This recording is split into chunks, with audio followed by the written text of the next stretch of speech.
don't give away equity unless you absolutely have to. From Coordinate Sport, it's The Drive Phase, a show about sports founders, leaders and experts and the stories behind their business journeys. Our guest on this week's episode is Christine Kelly, founder of multi-award-winning global franchise Little Kickers Group.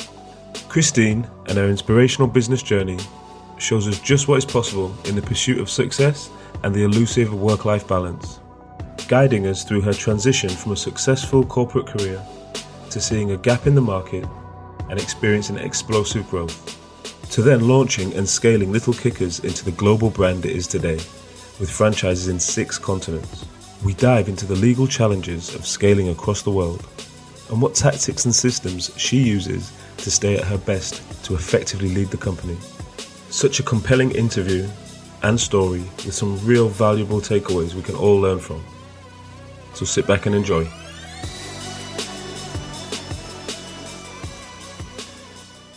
Delighted to have one of, if not the most, I'd say, successful sports franchisers with us today. Some of our guests might dispute that. Some of our other guests might dispute it, but I've said it now, and the stats kind of back it up. 350 franchises plus, 6 continents. I think it's 70,000 children a week. Christine, welcome to the Drive Phase podcast. Thank you very much, James. What an intro. Thank you. I'm happy to go with your interpretation. We'll get some. We'll see who disputes that with us. But we managed to navigate the time differences and got kind of I think it's our first guest internationally, so it's great. Where I tend to start on the pod is, I guess, starting from the start. So I've got down that you were born in Colwyn Bay in Wales, but I don't think you were not born and raised, just born in Colwyn Bay. Yeah. To be honest, I don't remember too much about Colwyn Bay because we left there when I was about a year old. But I was born in Wales and I'm Welsh, and then travelled around a lot since then. Great, and then it's kind of settled in, and schooling was York, right? Is that? Yeah, no. At the time, my dad worked for Barclays Bank, and they used to make him move house pretty much every year with his job. So they had this thing where you could try and get a scholarship, and if you won one of the scholarships, they'd basically pay for you to go to boarding school so that you wouldn't have to move schools every year. And luckily I got one of the scholarships, and I ended up going to boarding school in York for 7 years. So I love York though. I have really fond memories of the place. And growing up, were you kind of have any brothers and sisters, or bored and you might not have seen them as much? But yeah. No, I've got 2 younger brothers. One's 4 years younger, and the other one's just 1 year younger. So a lot of competition between me and the 1 year younger brother. That's always the theme with the entrepreneurs, competition growing up. So in terms of, I guess, early life, were you always a business person or a self-starter entrepreneur? I was a little bit, yeah. Like I kind of constantly had little ideas and things on the go. Like I set up a little flower shop when I was about 8 with some friends, and I had quite a few different ventures that I tried out before I decided to make a career of it. Yeah. Oh, brilliant. Yeah. So obviously, following school, gone into a successful corporate career. Not in the sports industry specifically initially, I guess. So. Yeah, no, I when I left university, I joined initially actually PricewaterhouseCoopers, and I started the training to be an accountant, and I was absolutely useless at it, and I completely hated it. And I'd like cry every Sunday night because I didn't want to go to work the next day. It was very pathetic. But I decided after about a year and a half that wasn't for me, and I was living in London at the time, so I just had a look at what other kind of jobs it might be a bit of a segue into, and I ended up going on to JP Morgan and joining their graduate scheme, which I much preferred. I managed to do lots of traveling, and it was a really interesting job, and I met some great people. So yeah, it was a bit of a change though from accounting. Long hours, high pressure in kind of corporate life. Yeah, it was. I mean, it was a lot of traveling. I was mainly based in London, but I also worked on their Wall Street office for a year. But it was, non-stop traveling around, different countries and meeting lots of really interesting people. And it was a fascinating job because there was so much to learn. But it kind of got to the point when I had my first child that I was struggling a little bit with the whole kind of work-life balance thing. And, it was all feeling a little bit difficult to kind of be as performing at the level I wanted to at work, but also being a really good mum. So that tension started to show, as I think it kind of does in lots of people at that stage of their lives. Yeah, yeah, and then obviously that requirement for the work-life balance hasn't really left everyone. I know, obviously, well, myself, probably everyone in the world as well, has kind of struggled with that during, especially during the lockdown period we just had. I don't know if it's probably affected you as much as with young children, but how was lockdown for you? Have you? Yeah, it was actually. I mean, it wasn't fun, but what was quite nice is my kids are older now. My son he turned 20 in July, and my daughter's going to be 18 next month. So they were both at home with me for a lot of lockdown. And normally my son's away at uni, and my daughter actually went off to university in August. So I was kind of dreading her going, but I had a nice few months where they were both at home with me. And actually, it was kind of when lockdown first got announced, and we had the whole debate at Little Kickers around what our strategy would be, and we decided that one of the things we were going to do was produce videos so that kids could do classes from home. But it was quite tricky, obviously, in the lockdown situation you can't go to a studio and get the best people in to help film and things like that. So we decided to just do the videos in the garden. So I spent a lot of time actually in the back garden with my kids. My son was doing the coaching for the virtual classes, and my daughter was filming, and I was dressed as the mascot, Lenny the Lion. Rolling around on the floor and things like that. It was really good fun. But no, I actually quite enjoyed lockdown because I got to see more of my kids than I normally would. Yeah, definitely. I think that's a bit of a sentiment for all of us. Spending a bit more family time we normally would get. How old are your kids? I've got a 1-year-old and a 4-year-old, so yeah, handful. Yeah, definitely a handful, but I wouldn't see them as much as I normally would anyway. So having the lockdown period was good for me, and also not much homeschooling for me at that age, so I got away with that. Some of my friends are a bit more difficult than me. So yeah, I mean, talking about kids, I know Little Kickers. I'm sure that, from what I know, and I know you fill us in, it kind of born from that, looking for something for your son to do at that time, I guess, and kind of trying to find something to keep him active. What it actually was, so I was really struggling, as I said, with the work-life balance in my professional career, and I decided to take a little bit of time out and spend some time with Lucas, and he was 2 at the time, and I'd hardly seen him in the run-up to that point. It was awful. I'd see him at weekends, but during the week I'd leave when he was still in bed, and I'd get home when he'd gone to bed. So I was really struggling with that. So I took a few months off, or it was meant to be a few months off, and every day he just wanted to go down to Wandsworth Common in London and play football. And I always had to be in goal because he didn't like being the goalie; he had to be the kind of scorer all the time. And yeah, it was quite a revelation to me, quite how much he liked football. So I decided that I'd try and find classes for him because I didn't feel particularly well qualified to teach him football. Because I don't know, when I was growing up in Yorkshire back at school in the 80s, football wasn't really a sport that women got involved in particularly, so I didn't really know where to start with it. So I looked around for some classes and I couldn't find anything for him. In fact, I couldn't really find any kind of organised sports classes for kids under the age of 5. So I decided to set some up myself. And I came across a really nice guy in a play park with his little son, and he was playing football with him. And it turned out that the guy was FA qualified, so he kind of knew what he was doing when it came to the coaching side of things. So I said to him, look, how about we set up a little pilot in my son's nursery and just see if people are interested in something like this. So yeah, that's kind of how it all got kicked off, really. Yeah, so I guess at the start, you've always been focused on the bit. I guess that was the pilot, but I suppose the business side of things, that was kind of your bag. You were bringing all that to the partnership. Did it grow as a partnership from there, or did you kind of take it on after that? Yeah, no, it wasn't really a partnership.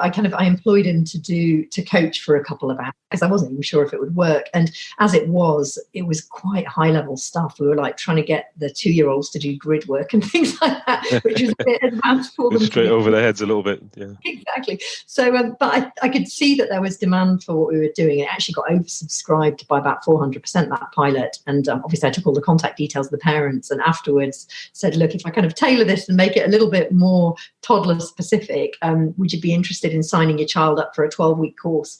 And so many of them were interested. It was fantastic. So we ended up at that point realizing that we needed to kind of inject a bit more child friendliness into it. So we got a nursery school teacher to be the assistant coach, and she introduced all the early learning concepts. So things like, colours, numbers, socialization, parts of the body, gross motor skills, things like that were introduced to the program as well. So it wasn't just kind of a pure football program at that point.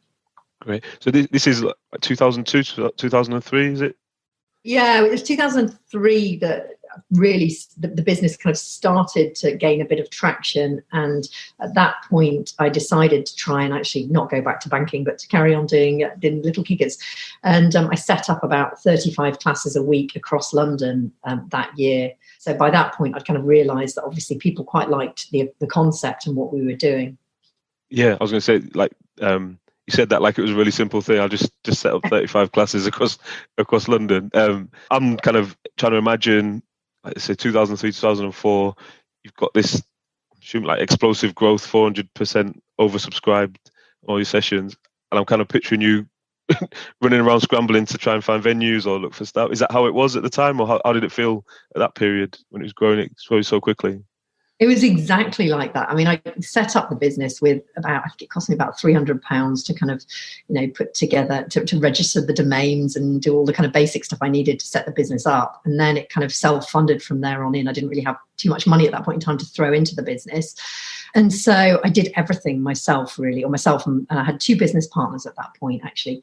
But we would go out and hand out flyers and chat to parents and try and persuade them to come to our classes and go and find venues and get coaches, train them up. So it was very, very busy and hands-on, and kind of towards the end of that first year there was still masses of demand for what we were doing in different areas of London and even the UK, but I'd kind of got to the point where I was working flat out on it, and I was getting to the point where I was, I'm almost back where I was in banking. I'm not seeing much of Lucas, so it wasn't really a great solution at that point. I was going to say, so looking for that life balance, and then you started a global franchise business, maybe not what you're looking for. So I mean, in terms of back then, and I know the growth, and you said you had the 2 business partners, was there any conflict as you were trying to grow and kind of looking at, I know a lot of our listeners might have partners with them or fellow directors, and everyone looks at kind of strategy and maybe wanted to take the business in another direction, or did that ever come up at the time? Yeah, no, that's a really interesting question. So one of the partners, she decided, I think it was after about a month or something, that because the partners, they both had young kids as well. So one of the partners, Mel, decided that, she was kind of struggling with the kind of work-life balance with Little Kickers, and she didn't have the time to spend on it. So she was bought out at a pretty early stage. And then the other business partner, she and I carried on kind of running it together until probably around 2008, 2009, at which point we kind of had a bit of a divergence in terms of the direction we wanted to take the business in. So she was very into technology and things like that, whereas I was more into the actual kind of practical program, the franchising side of things. So I bought her out a couple of years, like around that kind of time, kind of 2010, 2011, something like that. Yeah.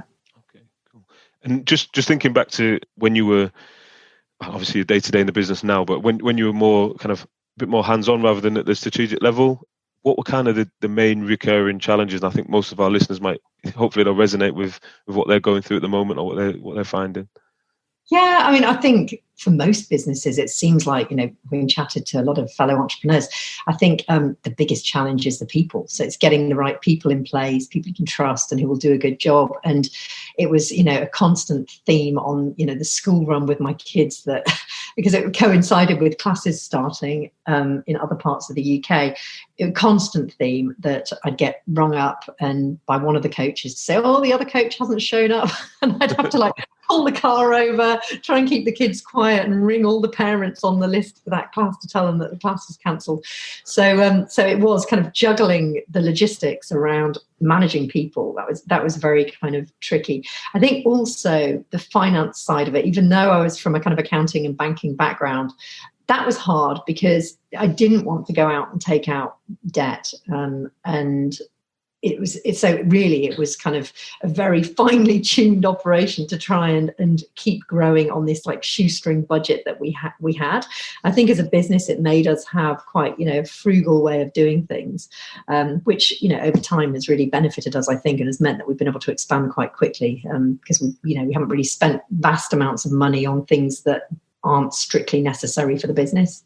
I think, that was, you picked up on one of my questions I was going to ask later on, touching on the franchising, but have you not had to raise any kind of external investment, or was that down the line when you look to grow globally? Was there any point where you've taken anything on board? No. I mean, I've had to remortgage my house a couple of times, but No, it's all been self-funded, and mostly actually, the business has pretty much funded its own growth, which has been fantastic. Yeah. Yeah, brilliant.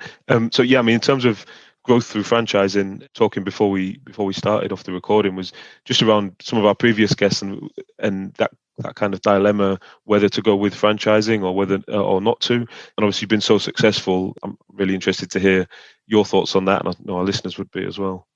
Yeah, that's a really good question, because at the point kind of, where I'd got to in 2003, where I had these 35 classes a week up and running, it was kind of then that I just thought, right, I can carry on as I am now, and I'm going to be pretty, run ragged by running this business and managing the people and everything else. Or I can look at other business models to grow. And I wasn't really familiar with franchising at that point. Like, obviously, I'd heard of McDonald's and think I knew it was a franchise, but it wasn't a big thing actually really in the UK back in the early 2000s. But I kind of stumbled across it as a model and just thought, wow, this would kind of satisfy all of the requirements that I have around making sure that the quality of what we do is maintained as we grow, which is obviously the critical thing for a business like ours. And also, took a little bit the strain out of the staffing decisions, because, if you have a bunch of small business owners or franchisees and they all manage their own small teams, it's a lot easier than having, me managing a team of 50 people myself or something. So it kind of logically made sense from that perspective. And the other thing that I kind of realized, or that I liked about the idea of franchising, is that it really gives people the opportunity to set up and run their own business, but with relatively low risk, because everything's kind of been done for them. The concept's been proven. They know that if they follow the instructions that the franchisor gives them and the kind of template that they're given, that the business should succeed. And I realized at the time that there were, I wasn't alone in my struggle with work-life balance after I had my son. And I thought, well, there must be a bit of a gap in the market for other people like me who've gone back to work after they've had kids, but actually really don't like the fact that they don't get to see their kids grow up. And so I just thought it struck a really nice chord around, allowing parents to spend more time with their kids while they're growing up, but actually have their own business and actually have something that, could grow into something quite big and something financially meaningful for them that would really make a difference to the family. So yeah, and it turned out actually that our first, roughly 5 franchisees were all ex-career women who'd had kids, very similar situation to myself, had kids and just wanted to carry on working, but didn't want to sacrifice, seeing their kids grow up. So that actually worked out really well. It's kind of nice as the business has grown. We're now about 50-50 men and women are franchisees. So it kind of works for men or women in terms of the work-life balance thing. So you touched on quality then. I think that's probably one of the fears for a lot of people if they're thinking about whether to go down the franchising model. Are you able to kind of just expand on that a little bit in terms of how you deal with quality within Little Kickers and kind of your strategy, or how that's? There's a couple of ways that we do it. The first thing I think is that we're really particular about our upfront training. So when a franchisee joins us, they do a 3-day training program on the kind of desk-based side of running the business, and then they do a couple of days practical.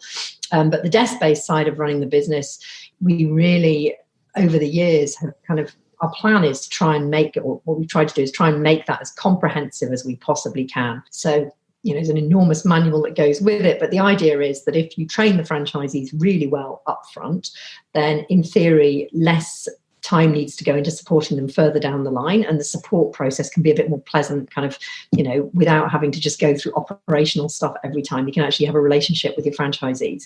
So there's the kind of the practical and the desk-based upfront training. I think it's critical to make sure that is really high quality for the franchisees. Then the other thing we do is we do session assessments. So we have a couple of people in the UK who are employed by the head office to go around. Secret shopper kind of thing, is that? That kind of thing, but sometimes we do it secretly, but generally we let the franchisees know we're coming. And the idea behind it is not so that we can get all angry with them if they're not doing everything right. It's much more that we can help train up their coaches and give them feedback so they know what they could do to improve what they're doing. So that's kind of the other main thing that we do. We also try to, from a head office level, take away any of the kind of, stress points for the franchisees of running the business. So with regards to coaching, one of the challenges is to make sure that the coaches are really well trained and that they know exactly what they should be doing every week in the program and things like that. So we're kind of constantly releasing videos, and we have a lot of resources for coaches and things like that. So I think we view it as our job, it's our responsibility as well as the franchisee's responsibility to make sure that the quality of what we do is as good as it possibly can be. And I'm just curious in terms of, obviously you work with that younger, early years age group. Have you ever been kind of tempted to expand into kind of older kids as they're growing up? Because you kind of see in your customer base leaving every 3 or 4 years. So have you ever been tempted into that? And that's a really good question, because obviously there's always the temptation to grow a business when you've got one starting and it's going well. And I think I've been sidetracked a few times too many by kind of other opportunities like that. So with the older kids, we've been asked a bunch of times to set programs up for them. But the kind of slight issue I have with it is that we have really good relationships with a lot of clubs, and most of the clubs don't start till the kids are at least kind of 5. So we don't really properly compete with them. I mean, we go up to the age of 7. So it means that typically there's quite a nice path normally. Our franchisees will get to know the local clubs and get to know where the kids can go once they finish Little Kickers. So we're not competing. So that's kind of one kind of way that I look at it, is we don't really want to get into that age group. And I think the other thing is I sent an email out to all of our franchisees years ago when we were really getting pressure to kind of expand the age group into older kids. And the franchisees in general voted not to go into that, because they all liked the fact that we had this niche and we could be regarded as the experts in this niche. And I certainly think it would probably have diluted what we do if we'd gone too far down that route. I mean, some of our franchisees run classes for older kids themselves, and I have no issue with that. But I think for us, we're very focused on this particular niche of 18 months to 7th birthday. Yeah, and obviously it's worked out really well for you. In terms of the industry, I've got a question on that. I know going back when you first started, there's a lack of provision out there. I mean, what does the landscape look like now compared to then? I'm assuming it's a lot busier, a lot more competition. What's kind of the main things you can notice? Yeah, there is. I mean, it depends a little bit on the country that you're looking at. What we're seeing is in our more developed markets, so like the UK, Canada, Australia, we're seeing quite a few competitors who've popped up, which is it's great. It's a very big market, so there's plenty of room for everybody, I think. But they tend to be more local and less kind of I guess organised in structure, as we are, for want of a better phrase. And then in other countries, so places like China and India, where it's actually a relatively new concept, to get your kids involved in sport at such a young age, and not necessarily something that parents up till now have prioritised. In those markets, we're still pretty much, one of the only operators, which kind of is a double-edged sword, really, because you kind of think, oh, it's fantastic, we've got no real competition. But at the same time, we've had a massive challenge kind of educating the marketplace, that actually kids of the age of 2, or 7 and under are able to learn, they are able to play sport, and it's actually important to get them to do sport. And so with those markets, we've actually had to do things like introduce a badge scheme, where every 3 months, the children of different age groups, they're all working towards a particular badge, and the badge is awarded for the acquisition of a particular skill. And so what that kind of means is that all the kids are working towards a particular skill every 3 months, and we can show the parents a map from when their child starts at 18 months to their 7th birthday of every skill they will acquire, or the main ones, throughout their Little Kickers kind of career. And so that was important for those markets, because we found that parents didn't think it was a worthwhile thing to just send their kids along to do a bit of sport. They had to actually see the educational value of what we're doing. So I think it's kind of it's a long-winded answer to your question, but different markets are at different stages of competitivity, I think. And, we just have to make sure that we respond appropriately. Yeah, definitely. I think it's always important to kind of evidence that progression for them, and especially, like you said, in those markets, it's particularly valued. I've got just another quick, personal question. In terms of your fastest growing region, I know you touched on loads of regions there. What would you say is your fastest growing? And obviously it's really, really well established in kind of the English speaking markets, but what would you say is kind of your fastest growing market, and the one you really want to move into, and kind of untapped one? Yeah, so it's interesting, actually. I mean, the UK, we sold 25 franchises in the first year without advertising. So this is back in 2004. So that was actually, in theory, our fastest one so far. Yeah. But probably the real surprise one, actually, has been Brazil. It was actually a couple of... I thought they'd have football sorted over there, yeah. Yeah, well, no, you would think so. And they actually, I'm sure they do. We had it was a couple, Everson and Mika, and they were operations managers for us in our Sydney Northern Beaches franchise, but they're originally from Brazil, and they decided that they wanted to set Little Kickers up over back in Porto Alegre in Brazil and franchise the whole country. And chatting to them about it, they were like, yeah, we love the concept. We're obviously really, buy into it, but can't imagine any self-respecting Brazilian parents going to be too keen on sending their child to like an English/Canadian football program. So what we decided at that point was that perhaps it would make sense to introduce an English language component to what we do. So we got a member of the team to work with the CELTA program, Cambridge University have developed Teach English. And we kind of intertwined that into our existing program. And what that meant was that when kids in Brazil came to our classes, they were able to learn English as well as learning football and early learning skills and stuff. And that went crazy. We ended up, I think in about 2 years, they sold over 40 franchises into different cities around Brazil. So no, they did a phenomenal job, actually. It's really amazing. And then we've actually now rolled that out into other countries around the world where we operate. I think in terms of markets we want to expand into, one would have to be China. We finished our pilot there a year or so ago, and obviously kind of COVID's meant it's been a bit challenging in terms of expanding the business over the past year. We've got a couple of franchisees over there. We've got a lot of classes running in Beijing and Shanghai, but I think it's such an exciting market for us. The other one is probably Germany. I think there's huge potential in the German market. And, we went to Frankfurt to attend a franchising fair back in November last year. And, there was a lot of excitement around what we were doing. But I think really, mid-COVID lockdowns wasn't the best time to launch franchises into Germany. But hopefully that's the one that I'm kind of, I've got my fingers crossed will work out for us once the pandemic's over. Yeah. No, thanks for that. I'd say it's always the challenge, obviously. And obviously when we're talking, it sounds like it's seamless trajectory. I know you can have that growth curve and it's just like a straight line up. I'm assuming there's ups and downs along the way. And what would you say your kind of biggest setback is? I know there's probably been plenty, but your biggest setback on your journey so far, growing Little Kickers across the globe?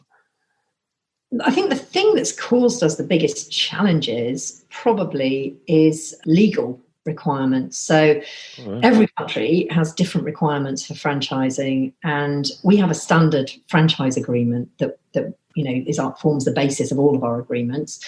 But every country we go into, we have to speak to local council in that country, get them to review the agreement, to customize it, tell us if there's any disclosure requirements we have to make in that particular country. So it's quite a legal challenge to kind of get this up and running in those countries. And then you have to register all the trademarks and everything else, which can take 8 years in some countries. And so that's probably been the thing I would say that slowed us down the most. And even, if you look at a country like South Korea, we've had a bunch of people who wanted to buy the master rights for South Korea. But when you look at the legal costs, it's going to cost about, $120,000 or something to get the legal work done in that country. So it's quite off-putting for people to enter into this agreement, if they're having to cover those kinds of costs. So I think that's probably the biggest hurdle to the business growing has been, the legal requirements for different countries around the world for franchising. Yeah, I'd say that's it. I don't know if this was a challenge or not. Obviously, back in, I think it was 2009, 2010, you actually moved from London to Toronto. So I know nowadays it'd be easy to kind of, we're talking on Zoom now, and it'd be easy to kind of communicate with people all over the world and between Canada and the UK. But back in 2009, how was that? And what was the experience of growing? Yeah, it's a good question. It was at the time I can't remember exactly how. We probably had about 75 franchisees in the UK or something, and we'd just gone into South Africa, Australia, New Zealand, and we're negotiating, I think, Hong Kong at the time. But I didn't necessarily want all of the franchisees to be upset that I'd made the decision to move, but I really wanted to move. So I thought the best thing would be if I made the move to Canada and then just got up really early every morning. So I'd get up at like 6 a.m. every morning, have conference calls with franchisees in the UK. And then after I'd been there for 2 months, I just sent out an email just saying, oh, by the way, I've moved to Canada. And a few people were a bit like, oh no, what are we going to do? And I said, well, actually, I've been living here for the last 2 months anyway, and no one's even noticed. So thanks to Skype, it made things a bit easier. And I think as well, it's the fact that all of us as a company, every now and again, we've had offices at head office. We've had maybe 2 different offices over the years, but really most of our team have always preferred to work from home because a lot of us have kids, and you don't have to do the commuting time or anything like that. And all of our franchisees work from home. So there were actually, before that point, there weren't many occasions where all the franchisees would meet up face to face. I mean, we have a conference once a year. We sometimes do forums in person and things like that, but I could always fly back for those kinds of things. So yeah, the kind of move overseas wasn't as dramatic as you might expect. And what it also meant, I think, more importantly for the business, was that we, instead of being viewed as being an English company or a UK-based company that expanded overseas, we actually at that point became a bit more of an international company.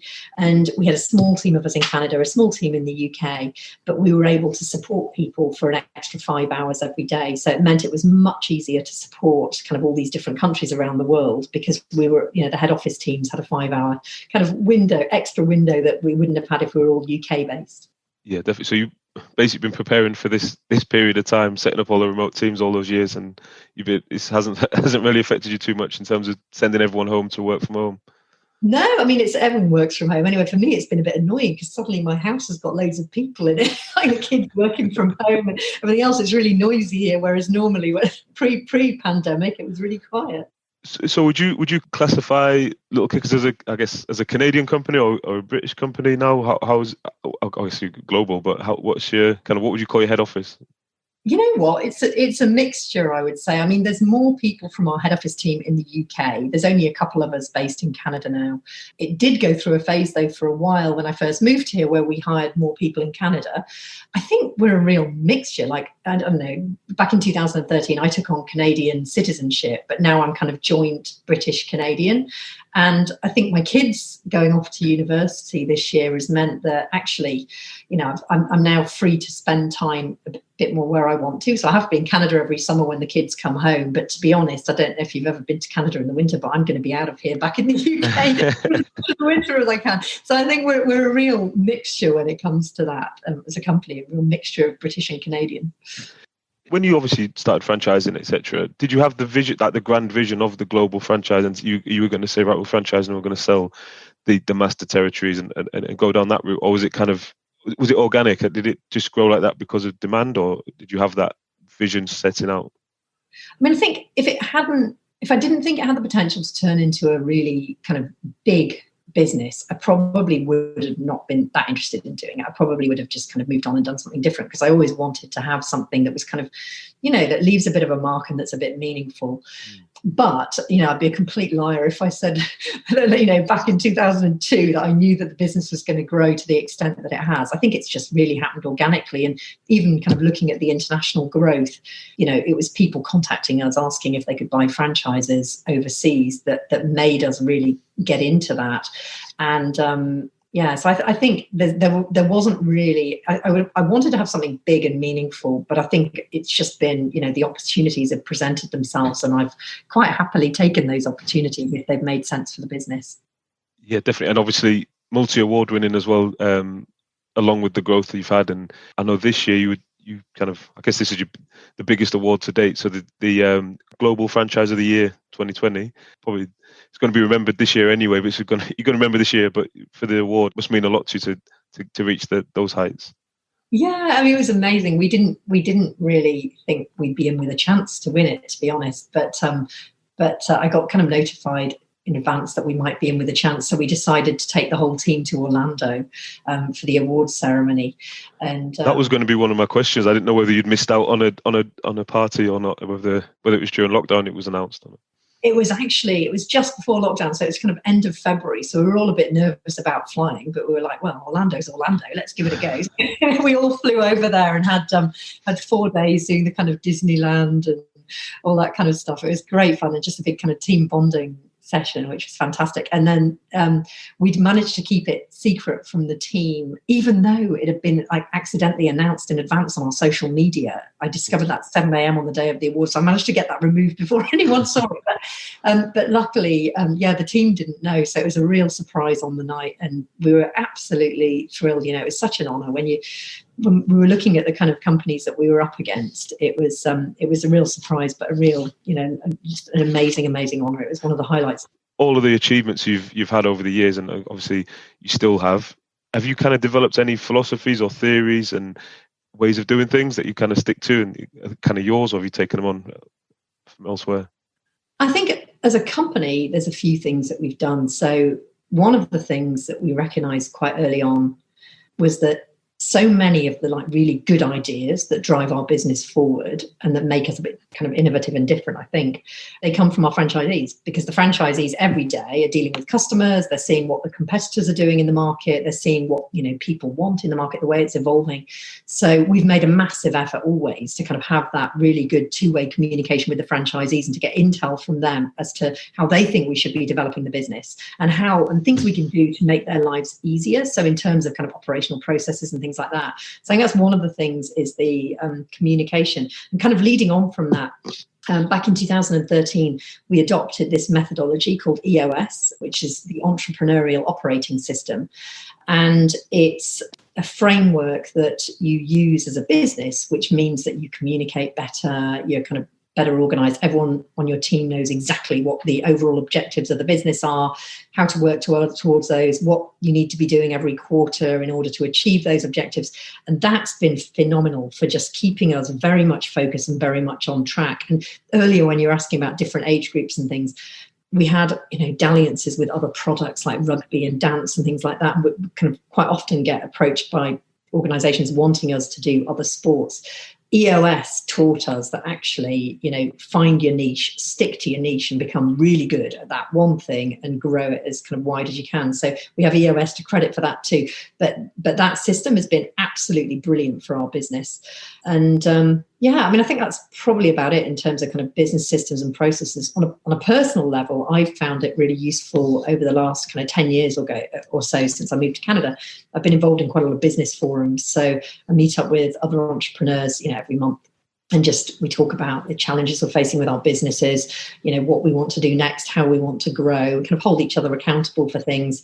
But that's fantastic because it's, can be quite lonely, I think, running your own business because, well, as you all know, because a lot of the time you're just, pushing it forward, but it's, you don't really have that many people who say, oh, well done, or, or kind of check in with you on how you're getting on and everything else. So I think it's brilliant to have a kind of almost kind of mentor network around you of people that you can use as a sounding board and just for a bit of moral support sometimes. Yeah, 100%. And that's obviously the idea of the podcast as well, to get the add a bit of value to other business leaders out there. The last question on the business side of things I've got is in terms of the future, really. What does the future hold for Little Kickers? I know this year's probably scaled back a lot of people's strategic objectives, but I know you obviously got a plan and what you're looking to do moving forward. Yeah, it's been a really, really interesting year for us because, someone had told me 2 years ago that this was going to happen and our business was going to be locked down for 3 months minimum in all the different places we operate around the world. I would have just panicked. But what's been interesting about it, I think, is that we made the move before lockdown to a monthly recurring model. So basically, instead of customers signing up for 12 weeks in advance and paying us for the 12 weeks and then us delivering the classes, what we did was moved to customers. We take a monthly payment from their credit card every month, and they tell us when they want to stop coming, and we stop the payment then. So making the move to that business model, we didn't realize quite how impactful it was going to be on the business and quite how important it was going to be when lockdown happened. What it actually meant was that, end of March, when the UK, as an example, got locked down, we were able to contact our customers, our franchisees were, and say, look, you normally pay us every month. How about put your membership on hold, and any classes that we owe you from this month, we'll just deliver when we reopen again. And you can just, we'll just basically put everything on hold for such a time as we're locked down. And then when the government say it's safe to start again, we will. And that enabled us to retain, the bulk, I think it's like 95% or something of our customers across the global network during lockdown. It also enabled us not to have to refund our customers. So there's a couple of big US companies that do what we do and aren't really competitors because we don't operate in the US, but we have a good relationship with these guys. They were in a position where it was they're a lot more seasonal. They were just coming up to their summer season and they'd just taken in like 12 weeks of money from a lot of their customers. And the customers all said, well, the summer season's obviously off this year. We want our money back.